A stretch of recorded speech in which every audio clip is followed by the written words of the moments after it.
വിരുദ്ധാഹാരങ്ങൾ. ഒന്നിച്ചു പാചകം ചെയ്യുന്നത് വഴിയോ കൂട്ടിച്ചേർക്കുന്നത് വഴിയോ ചില ആഹാരങ്ങൾ വിഷമാകുന്നു.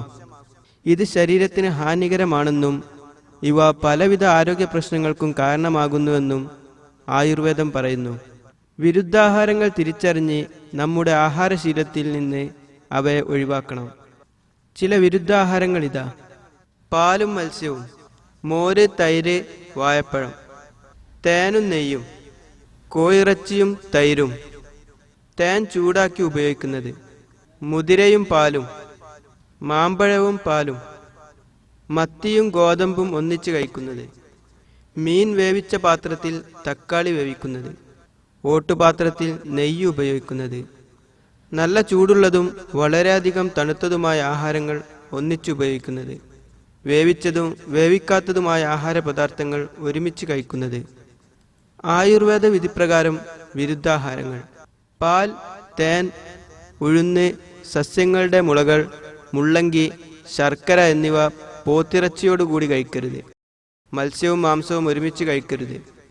പുളിയുള്ള പദാർത്ഥങ്ങൾ അമ്പഴങ്ങ, ഉഴുന്ന്, അമരക്കായ്, മത്സ്യം, നാരങ്ങ, കൈതച്ചക്ക, നെല്ലിക്ക, ചക്ക, തുവര, ചെമ്മീൻ, മാമ്പഴം, മോര്, ആട്ടിൻ മാംസം, കൂൺ, ഇളനീർ, ഇളനീർക്കാമ്പ്, അയനിപ്പഴം, കോൽപ്പുള്ളി, മുതിര, ഞാവൽപ്പഴം, മാതളപ്പഴം, വാസ്തുചീര ഇവ പാലിൻ്റെ കൂടെ കഴിക്കുവാൻ പാടില്ല. ഉഴുന്ന്, തൈര്, തേൻ, നെയ്യ് എന്നിവയ്ക്കൊപ്പം കൈതച്ചക്ക കഴിക്കരുത്. മത്സ്യം, മാംസം, നെയ്യ്, മോര് എന്നിവ കൂണിനോടൊപ്പം കഴിക്കരുത്.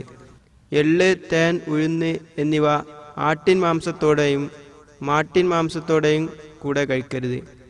പലതരം മാംസങ്ങൾ ഒന്നിച്ചു കഴിക്കരുത്. പാകം ചെയ്ത മാംസത്തിൽ അല്പമെങ്കിലും പച്ചമാംസം ചേർന്നാൽ വിഷമാണ്. കടുകെണ്ണ ചേർത്ത് കൂൺ വേവിച്ച് കഴിക്കരുത്.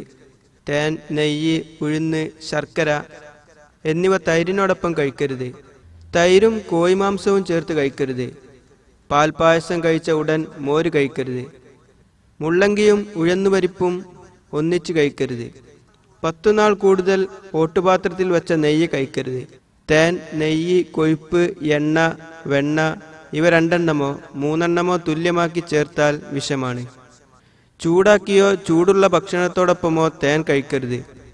നിലക്കടല കഴിച്ച് വെള്ളം കുടിക്കരുത്. ചെമ്മീനും കൂണും ഒരുമിച്ച് കഴിക്കരുത്. ഗോതമ്പും എള്ളെണ്ണയും കൂടി കഴിക്കരുത്. എള്ളെണ്ണ പുരട്ടിയുള്ള ഗോതമ്പ് ദോശ അപകടം എന്നർത്ഥം.